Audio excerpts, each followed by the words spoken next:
رزق حلال دے مجھے اے میرے کبریا،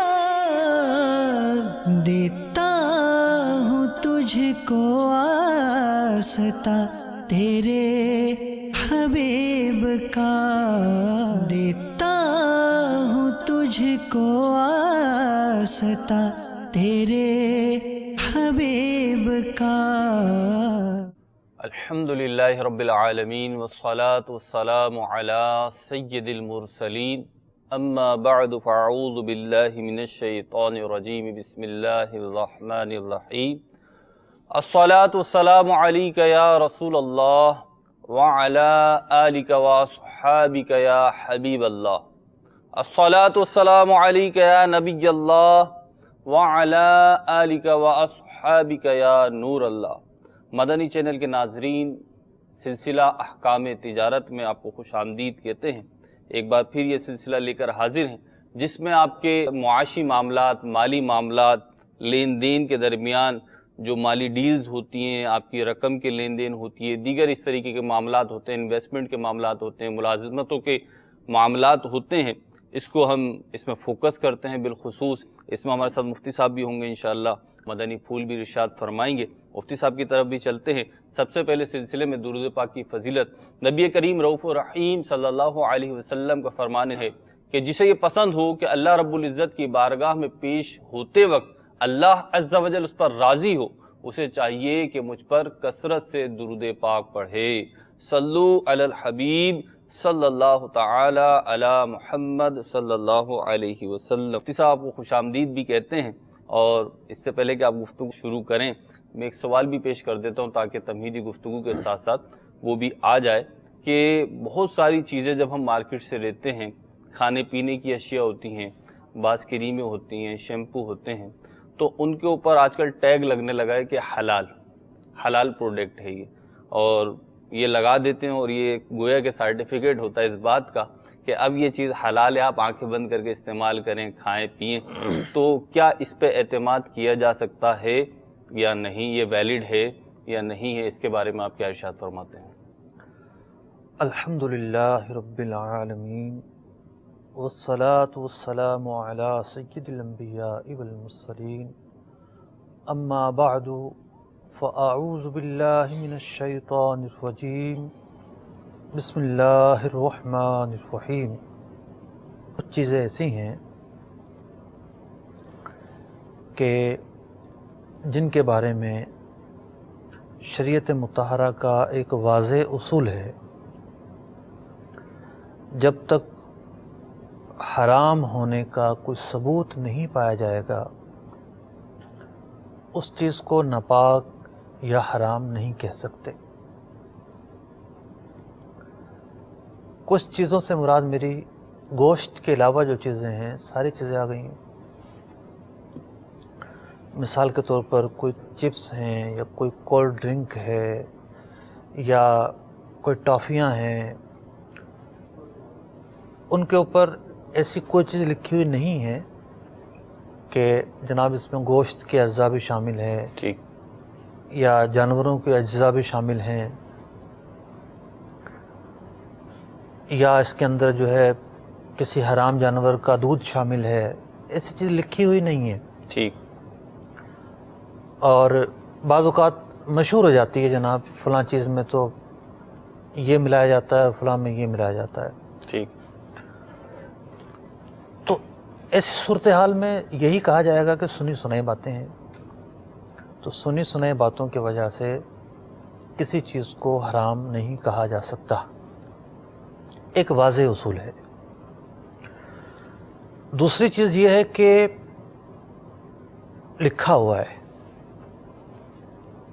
جیسے میں نے یہ خبریں جو ہے وہ میری معلومات تک پہنچی ہیں کہ پاکستان میں بڑے سپر اسٹورز کے اندر ایسی چیزیں اویلیبل ہیں جن میں لکھا ہوا ہے کہ اس میں سور کی چربی شامل ہے، اور میں نے اخباروں میں ان کی تصاویر بھی دیکھی ہیں، لوگوں نے سپر اسٹور سے اٹھا کر ان کی تصویریں اخباروں میں چھاپی ہیں۔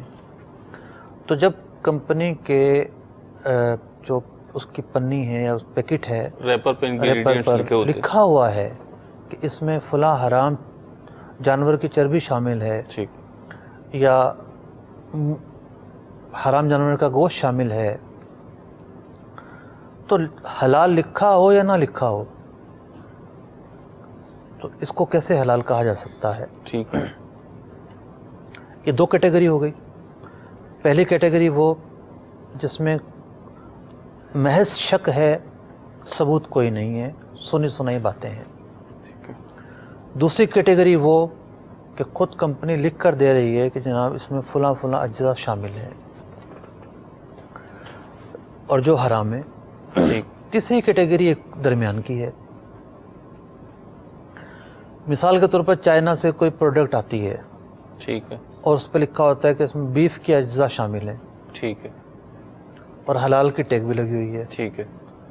تو شاید ان کی مراد یہ ہے کہ مسلمان سور نہیں کھاتے تو ہم نے سور نہیں ملایا، ٹھیک ہے. مسلمان کتا نہیں کھاتے تو ہم نے کتے کا گوشت اس میں نہیں ملایا، ٹھیک ہے. گائے کا ملایا ہے یا بکرے کا ملایا ہے یا مرغی کا ملایا ہے، اور انہوں نے ٹیگ لگا دیا. ٹھیک ہے. تو بات یہ ہے کہ بیرون ممالک سے جو گوشت آتا ہے اس میں بہت زیادہ شرعی مسائل ہیں. سب سے بڑا مسئلہ تو یہ ہے کہ پاک و ہند کے علماء اس بات پر ان کا مطلب جمہور علماء کا یہ قول ہے، میں نے نہیں پڑھا نہ سنا کہ کسی نے اختلاف کیا ہو، کہ جو جانور ہاتھ سے ذبح نہ کیا جائے بلکہ مشینی ذبیحہ ہو. 100 مرغیاں جناب ایک ساتھ لگی ہوئی ہیں اور ان کو بٹن دبایا آٹومیٹکلی طریقے سے وہ ان کی گردنیں الگ ہو گئیں، یہ مشینی ذبیحہ کہلاتا ہے. اور مرغیوں میں زیادہ ہے یہ عمل، مرغیوں میں زیادہ ہے. ٹھیک. بڑے جانور کو تو ہاتھ سے ذبح کرنے کا رواج زیادہ ہے. ٹھیک. تو جہاں باہر ممالک کے اندر بڑے بڑے پلانٹ ہوتے ہیں، ٹھیک. ایک آٹومیٹک سسٹم چل رہا ہوتا ہے، تو اگر مشینی ذبیحے کا گوشت ہے تو وہ مثل مردار ہے، حرام ہے، ناپاک ہے، ٹھیک. وہ حلال ہوا ہی نہیں. ٹھیک. کیونکہ جانور تو حرام ہے. جی. جانور کا مثال کے طور پر ایک ٹانگ کٹ کر گر جائے، ٹھیک ہے. یہ ٹانگ جو کٹ کر گری ہے ناپاک بھی ہے، مردار بھی ہے، اس کا کھانا بھی حرام ہے. ٹھیک ہے. کیوں؟ حلال ہونے کی شرط نہیں پائی گئی. چلو تو کہتے ہیں جانور حلال کرنا، ٹھیک ہے. ذبح کو. تو وہ اللہ کا نام لے کر جانور کو مخصوص طریقے کے ساتھ جب اس کی گردن پچھڑی رکھ کر کاٹا جاتا ہے جی. وہ اسی وقت حلال ہوتا ہے. ٹھیک. ورنہ تو اگر کوئی جو ہے جانور کا سانس گھونٹ کر مار دے حرام ہے، ٹھیک. جانور کو زہر کا ٹیکا لا کر مار دے حرام ہے، ٹھیک. جانور کو اوپر سے نیچے گرا دے حرام ہے. ٹھیک. کیوں؟ جو حلال ہونے کا طریقہ شریعت مطہرہ نے بتایا صحیح. وہ یہاں نہیں پایا گیا. ٹھیک. تو اب جو باہر سے گوشت آتا ہے تو وہاں بطور خاص مرغیوں میں اس بات کا چلن زیادہ ہے کہ وہ مشینی ذبیحہ کرتے ہیں. لیکن اگر کوئی ملکی پروڈکٹ ہے پاکستان میں بنتی ہے تو پاکستان میں مشینی ذبیحہ کے کوئی ثبوت ابھی تک سامنے نہیں آئے. کم. مسلمانوں کا ملک ہے جی. اور اس طریقے پر کوئی ذبح نہیں ہو رہا. بعض مسلم ممالک ایسے ہیں جہاں مشینی ذبیحہ ہوتا ہے، ٹھیک. ایسے ہیں، لیکن ہم پاکستان کی بات کر رہے ہیں، یہاں کوئی ایسی اطلاع نہیں ہے. مشینیں تو آئی ہیں مفتی صاحب، کچھ ابھی بقرعید پہ بھی پتہ چلا کہ مشینیں تو آئی ہیں لیکن وہ ذبح اسی ذبح میں نے کہا ہاتھ سے ہوتا ہے. ذبح ہاتھ سے میں تو خود جو ہے وہ ایک عرب ملک میں ایک جی. مذبح خانے میں گیا تھا، جی. سلاٹر ہاؤس میں، تو وہاں ہر کام مشین پر ہو رہا تھا. ٹھیک. یعنی کہ پر بھی مشین سے اتر رہے ہیں جی. جناب، تو اس کی گردن بھی مشین سے الگ ہو رہی ہے آگے جا کر ذبح کے بعد. تو اس یہاں تک کہ مرغی کے نیچے ٹوکریاں رکھی ہوئی ہیں، اینڈ میں جا کر کلو والی مرغی خود بخود کلو والی ٹوکری میں گرے گی، اچھا. 1.25 کلو والی 1.25 کلو والی ٹوکری میں گرے گی. ایسا لیزر کانٹا ہے کہ وہیں بیلٹ پر چلتے چلتے چلتے اس کا وزن ہو جائے گا. ٹھیک. اس نے اپنی جگہ پر آ کر گرنا ہے، لیکن ذبح وہاں ہاتھ سے ہو رہا تھا. تو کہنے کا مقصد یہ ہے کہ باہر سے آنے والے گوشت میں یہ چیزیں زیادہ ہیں. ٹھیک. پھر کچھ چیزیں ایسی ہیں کہ جہاں ضرورت ہی نہیں ہے حلال کا ٹیگ لگانے کی،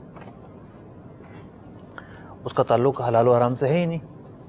اب مثال کے طور پر جو ہے نا وہ صرف ہے، کسی نے لگا دیا حلال، تو اس میں کھانے پینے کی چیز تھوڑی ہے. ہاں اگر یوں لگایا کہ ناپاکی کی اجزاء نہیں ہے، ممکن ہے کوئی جو ہے وہ مردار جانوروں کی چیزیں ڈالتے ہوں، ٹھیک. اس وجہ سے لگایا ہے، تو بہرحال اس کی اہمیت ہے بھی اور نہیں بھی. ٹھیک. تو دیکھا ہی جائے گا کہ بیک گراؤنڈ کیا حقیقت ہے. اگر ایک چیز ثابت ہو جاتی ہے، ثابت ہونے کے دو ہی طریقے ہیں. ایک تو یہ کہ خود کمپنی والے لکھ دیں کہ جناب اس پروڈکٹ کے یہ اجزاء ہیں، تو اب دوسرا آدمی جو ہے وہ کیا گواہی لے کر آئے گا؟ جب اقرار ثابت ہے تو اقرار کے ہوتے ہوئے تو گواہی نہیں ہوتی. اور دوسرا یہ ہے کہ اس کمپنی میں کام کرنے والا کوئی ایک طبقہ آئے اور آ کر گواہی دے، اس گواہی کی وجہ سے بھی اس کی سارے پروڈکٹ کو حرام نہیں کہا جا سکتا. ٹھیک. وہ کہیں گے ہمارے سامنے یہ ایک ڈبہ بنایا گیا ہے سور کی چربی سے، اس ایک ڈبے کو ہی ناپاک قرار دیں گے. اس پوری کمپنی پر تو، اس کی پورے لاٹ پر تو پھر بھی حکم نہیں آئے گا. شہادت کے تقاضے ہوتے ہیں، وہ تقاضے پائے جائیں گے تو حرام قرار دیں گے، ورنہ حرام قرار نہیں دیں گے. تو یوں خلاصہ یہ نکلا کہ یہ جو حلال کا ٹیگ ہے، جو بیرونی پروڈکٹ ہیں باہر ملک سے آتی ہیں، وہاں تو یہ بڑا مشکوک ہے. اور اس کے علاوہ یہ ہے کہ کوئی ملکی پروڈکٹ ہے اور علماء اس سے مطمئن ہے تو پھر اس کو جو ہے کہ کھایا جا سکتا ہے. اب علماء کا بھی بعض لوگ نام استعمال کرتے ہیں، اخباروں میں بڑے بڑے اشتہارات آتے ہیں، جی ہماری جو پروڈکٹ ہے یہ علماء سے جو ہے وہ سرٹیفائیڈ ہے. تو کیا کیسے سرٹیفائیڈ ہے؟ اس کے اجزاء کی تفصیل، ہر لاٹ کی تفصیل کیا علماء کو بتائی گئی ہے؟ میں جدہ میں حاضر ہوا تو وہاں ایک بہت بڑا عالمی ادارہ ہے، دنیا بھر کے علماء کو جمع کر کے ڈیبیٹ ہوتی ہے اور پھر وہ اس پر ڈسکس ہوتی ہے. تو ان کے مرکزی دفتر میں گیا، کچھ علمی حوالے سے گفتگو کی. یہی مشین ذبیحہ پر میں نے بات کی. اب مشین ذبیحہ میں کیا ہوتا ہے کہ بیلٹ پر جب مرغیوں کو ڈالتے ہیں تو ان کو کرنٹ بھی دیا جاتا ہے. ٹھیک. الیکٹرک شاک دیتے تاکہ وہ پھڑپڑانا چھوڑ دیں اور بے حس ہو جائیں، اور جب بلیڈ چلے ان پر تو کسی قسم کی مزاحمت نہ ہو.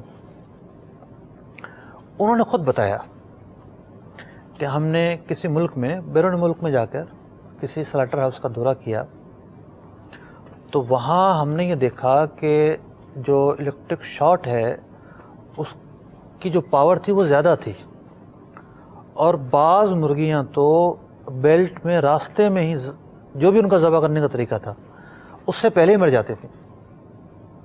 تو ہم کم کروا کر آئے.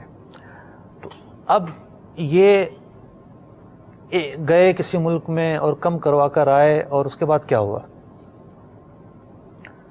تو بعض اوقات ایسا بھی ہوتا ہے کہ ایک لاٹ کے حوالے سے تجزیہ کروا دیا جاتا ہے، بعد میں کچھ اور ہو رہا ہوتا ہے. ٹھیک. تو اس کا تو سرٹیفکیٹ جاری کرنا بھی مشکل ہے. صحیح. سرٹیفکیٹ جاری کرنا بھی مشکل کام ہے کہ صرف ایک لاٹ دیکھا ہم نے اور کہا کہ ہاں یہ ٹھیک ہے، بعد میں وہ کچھ اور کر رہا ہے. ٹھیک ہے. تو بڑے جو ہے نا یہ نازک مراحل ہیں، بہت نازک مراحل ہیں. تو یعنی جو صرف ٹیگ لگا ہوا ہے صرف اس پہ بھروسہ نہیں کر سکتے، بلکہ دیگر عوامل بھی نہیں، دیکھیں میں نے یہ نہیں کہا اس پہ بھروسہ نہیں کر سکتے. میں نے یہ عرض کیا ہے جب تک ثبوت نہیں ہے کسی چیز کو ناپاک نہیں کہہ سکتے، حرام نہیں کہہ سکتے. ٹھیک. ایک چیز پر لکھا ہوا ہے وہ تو ویسے ہی حرام ہے. جو لکھا ہوا کہ سور کی چربی ہے تو پھر ہم اور کیا کہیں گے اس سے آگے. ٹھیک. اور رہی بات یہ کہ علماء سے جناب ہم نے پوچھا ہے، تو اس بات میں وزن نہیں ہے. تو لوگ دھوکہ بہت دیتے ہیں، علماء کا نام بھی استعمال کرتے ہیں. اس پر ذرا دکھایا کچھ، پیش کچھ کیا. سر مختصر جو بات ہوئی اس میں ایک چیز یہ بھی ہے کہ ظاہر سی بات ہے جب یہ اس طریقے سے کام ہوتا ہے تو اگر وہ کرنے والا مسلمان ہے، یہ جو بھی آپ نے کیٹیگریز بنائی کہ اس طریقے کے اجزاء ہیں تو حرام ہے، اس طریقے کے اجزاء ہیں تو جائز ہے. تو اگر کوئی مسلمان یہ کام کرتا ہے جانتے بوجھتے تو اس کی آمدنی اور اس کے اس فعل کے بارے میں اسلامی تعلیمات کیا کہتی ہیں؟ نگران شورا فرما رہے تھے کہ یہ کسی ملک میں گئے تو وہاں ایک شہر کے اندر مسلمانوں کا سب سے بڑا بزنس تھا شراب کی فیکٹریاں. اعوذ باللہ تعالی. مسلمانوں کا سب سے بڑا بزنس. یہاں تک کہ وہاں کے ممبر و محراب بھی شراب کی مذمت سے خاموش تھے. تو نگران شورا نے شہر میں شراب کی مذمت پر بیان کیا. ٹھیک. تو آپ کہہ رہے ہیں کہ مسلمان بھی ایسا کرتے ہوں. مسلمان تو شراب کی فیکٹریاں بھی چلاتے ہیں. جہاں اور خامیاں ان کے اندر اس طرح کی بھی خامیاں پائی جاتی ہیں. تو جو بھی طریقہ حرام ہے، حرام پروڈکٹ ہے، یا کام تو حلال ہے لیکن کیا ناجائز طریقے سے جا رہا ہے، ان تمام طریقوں سے بچنا ہے. ورنہ تو ایسے پیسے کا کیا ہوگا کہ جس کو پہن کر نماز مقبول نہ ہو، حج قبول نہ ہو، جس پیسے کے بارے میں حدیث میں کہا گیا کہ بندے کی دعا کیسے قبول ہو، کہ اس کے پیٹ میں حرام ہے، اس کے جسم پر حرام ہے. تو دین اور شریعت کا فلسفہ کیا ہے؟ دو راستے ہیں.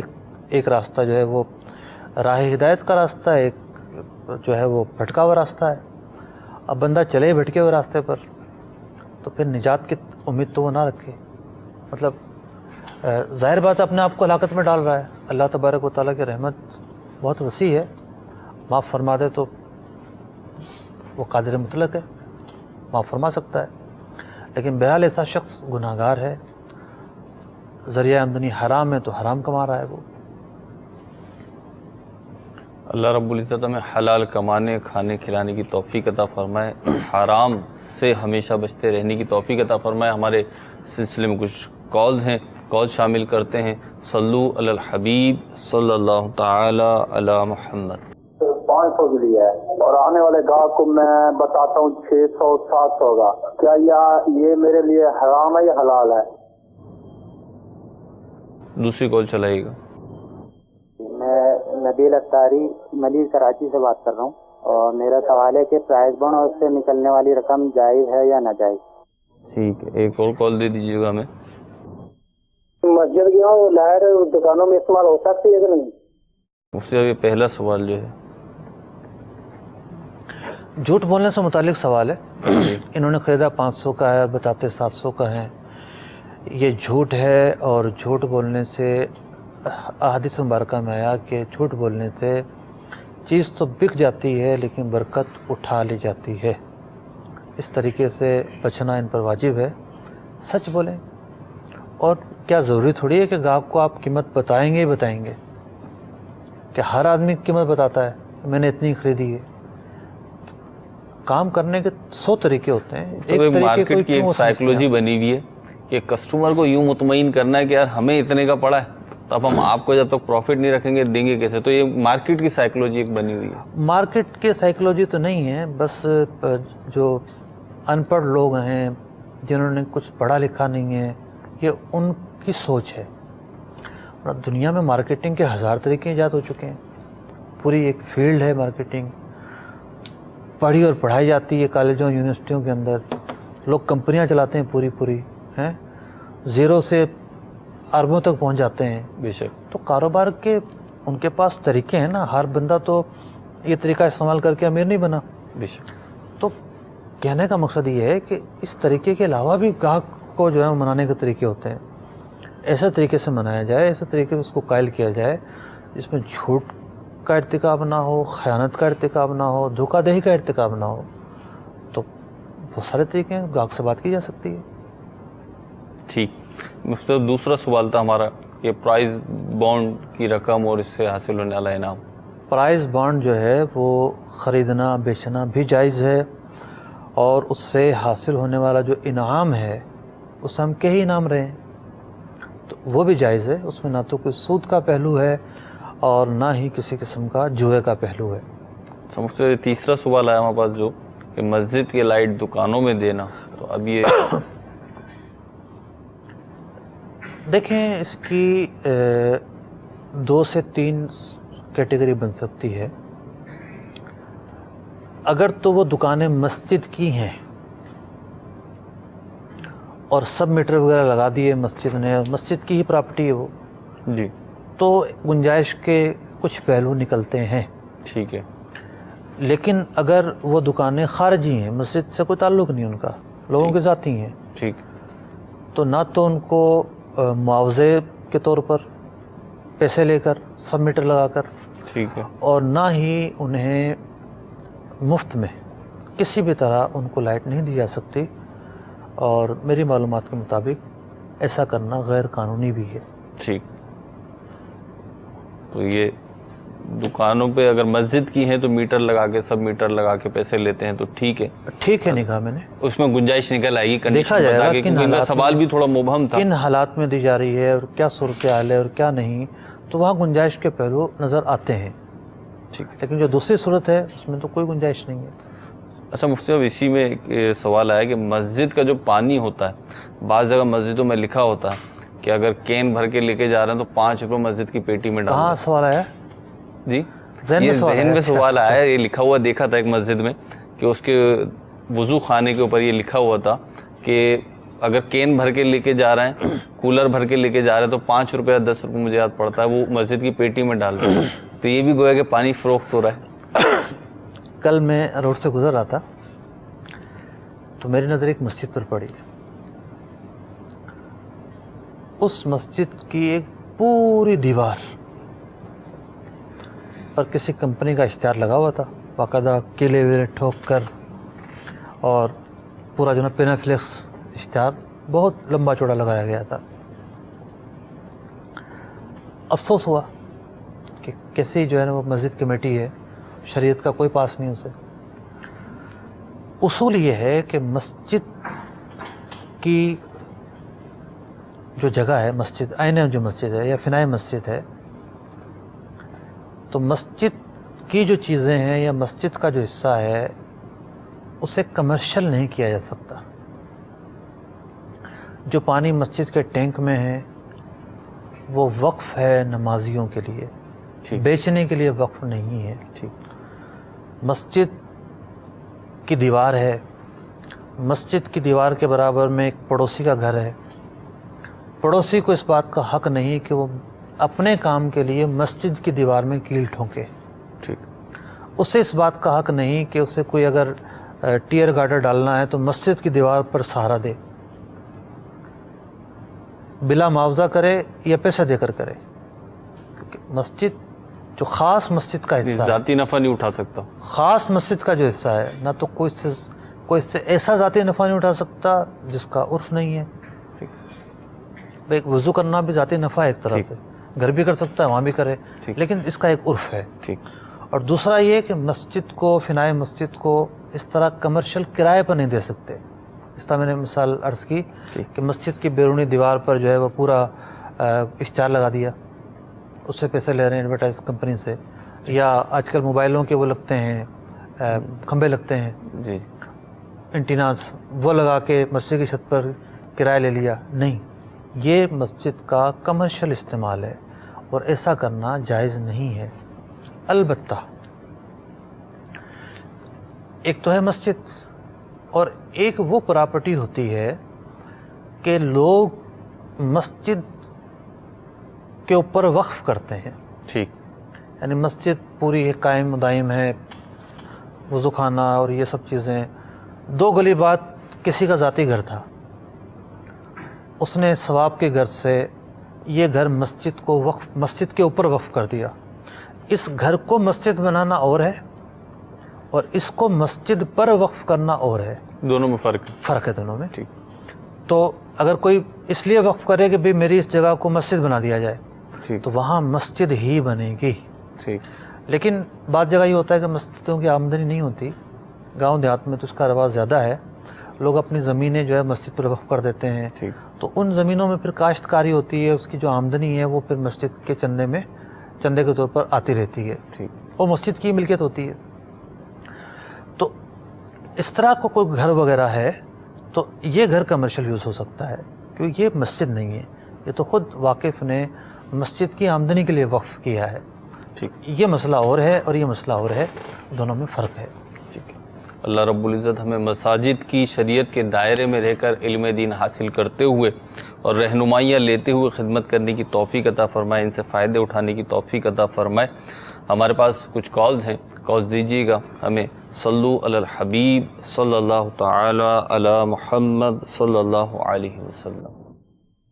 میرا نام محمد رفیق اتاری ہے، میں ہند کے شہر بمبئی سے عرض کر رہا ہوں۔ حضور یہ سوال تھا کہ جو انٹرنیشنل شاپس ہوتی ہیں جہاں پر کھانا بنا کر بیچا جاتا ہے، جیسے مالز وغیرہ میں ہوتا ہے یا کوئی بڑی جو ہے اچھی مارکیٹس میں ہوتا ہے، تو ایسی جگہوں پر جا کر اگر ہم جو ہے کاؤنٹر پر اگر کوئی مسلمان ہو اس سے یہ تصدیق کر لیں کہ بھائی یہ حلال ہے یا نہیں ہے، اگر وہ کہہ دیں ہاں بھائی حلال ہے، تو کیا ہم کھا سکتے ہیں اس کی بنا پر؟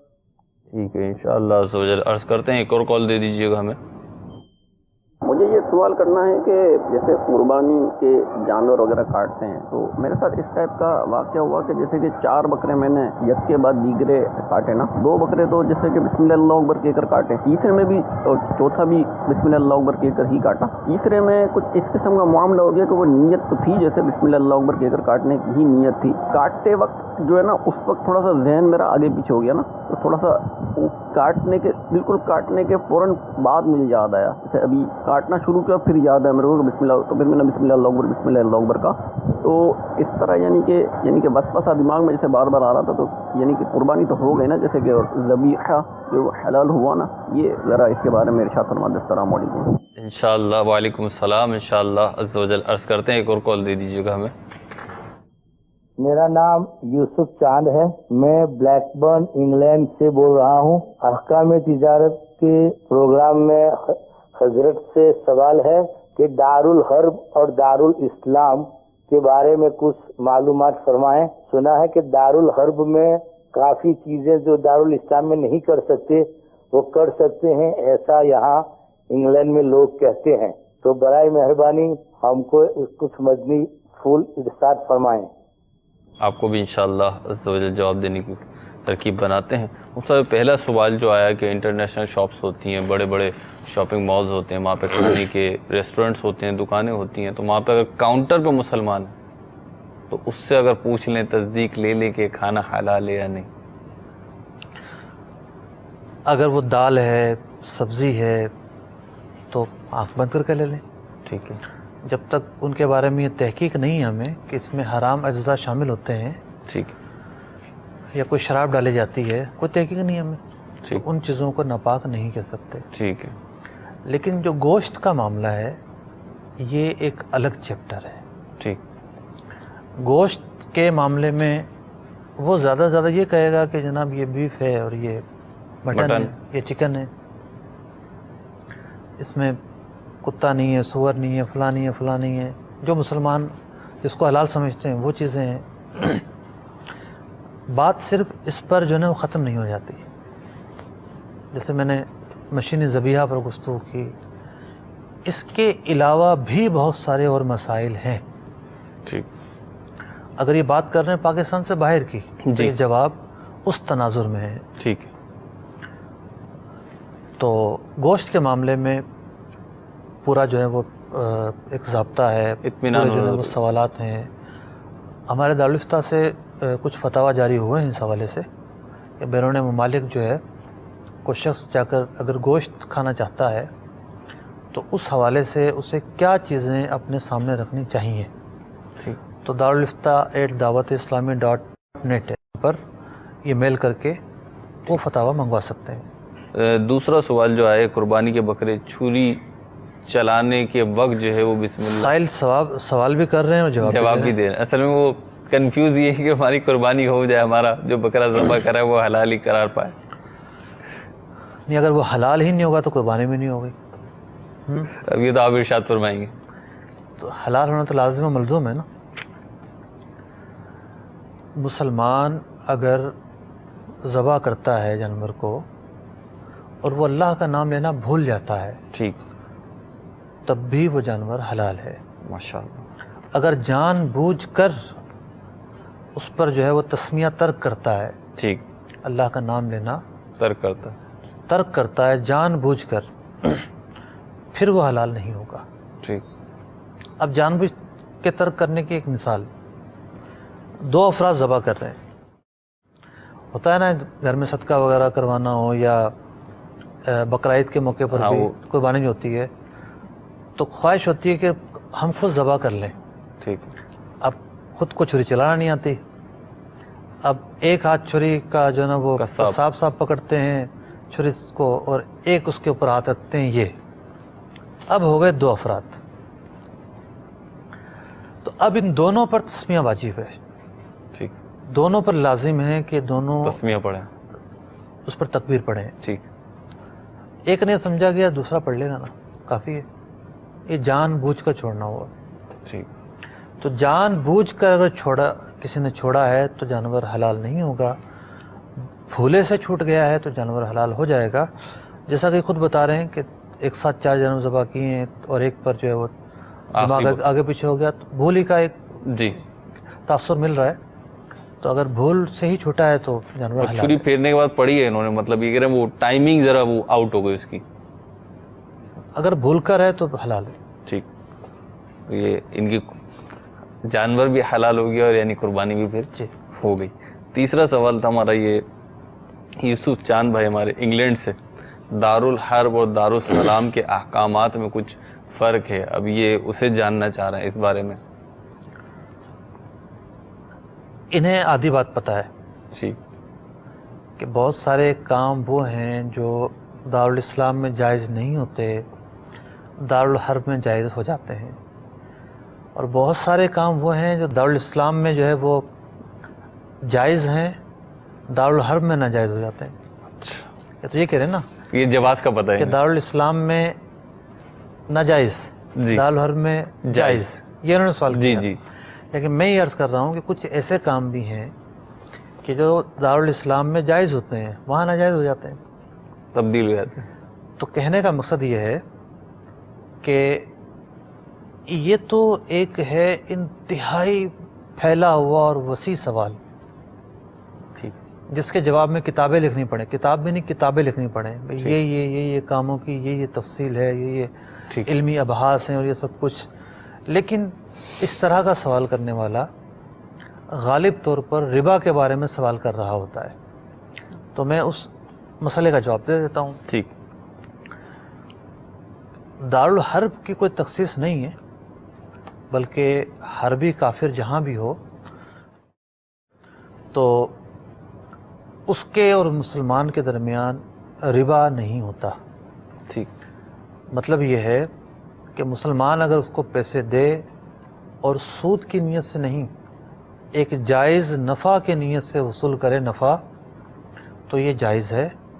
لیکن اگر اس کا اپوزٹ کرتا ہے کہ اس سے پیسے لیے ہیں اور نفع دیتا ہے, ٹھیک, تو یہ صورت جائز نہیں ہے, کہیں پہ بھی جائز نہیں ہے. جی ماشاء اللہ. تو یوسف بھائی یہ تو آپ کو جواب مل گیا, تو مفتی صاحب نے اپنے سینس سے بتا دیا آپ کو کہ غالب طور پر جو ہے وہ یہ سوال کرنے والے ان کے پیش نظر یہ چیز ہوتی ہے, تو یہ بتا دیا. کچھ اور کالز ہیں ہمارے پاس, وہ دیکھتے ہیں ہمارے مدنی چینل کے ناظرین ہم سے کیا سوال کر رہے ہیں. صلو علی الحبیب صلی اللہ تعالی علی محمد صلی اللہ علیہ وسلم. احکام تجارت پروگرام میں میرا سوال یہ ہے کہ حضرت آج کل بازار میں بہت سی نام والی پروڈکٹس کی ڈپلیکیٹس ہو بن رہی ہیں, باکس وغیرہ بھی سیم ہوتے ہیں, ایڈریس وغیرہ کمپنی کا ہی ہوتا ہے, سب سیم ہوتا ہے. تو جیسے کاسمیٹکس سے کھانے پینے کی چیزیں بہت سارا ڈپلیکیٹ بنتا ہے, تو ان ڈپلیکیٹ چیزوں کو جان بوجھ کر معلوم ہے کہ ڈپلیکیٹ ہیں, ان ڈپلیکیٹ چیزوں کو اوریجنل بتا کر بیچنا کیسا, اور اگر کوئی بتا کر بیچے تو اس کے لیے کیا حکم ہے؟ برائے کرم ضرور ارشاد فرمائیں. انشاءاللہ عرض کرتے ہیں. ایک اور کال دے دیجیے گا. میں اقبال اختاری عرض کر رہا ہوں ہند پونا سے. میرا یہ مفتی صاحب سے سوال ہے کہ میرا اے سی ریپیئر اینڈ سیلز کا بزنس ہے. ریپیئر ورک میں جیسے مٹیریل ایکسپینسز 1000 روپیز جاتا ہے, تو سروس چارج کتنے % لینا چاہیے؟ شرعی رہنمائی فرمائیں. اور سیلز میں بھی اگرچہ میں نے کوئی مشین 10,000 روپے دے کر خریدی ہو تو کتنے % پروفٹ پر سیل کرنا چاہیے؟ شرعی رہنمائی فرمائیں. دعا کا طالب اقبال سوری. ٹھیک ہے انشاءاللہ اقبال بھائی, آپ کو بھی بتاتے ہیں. ایک اور کال دے دیجیے گا.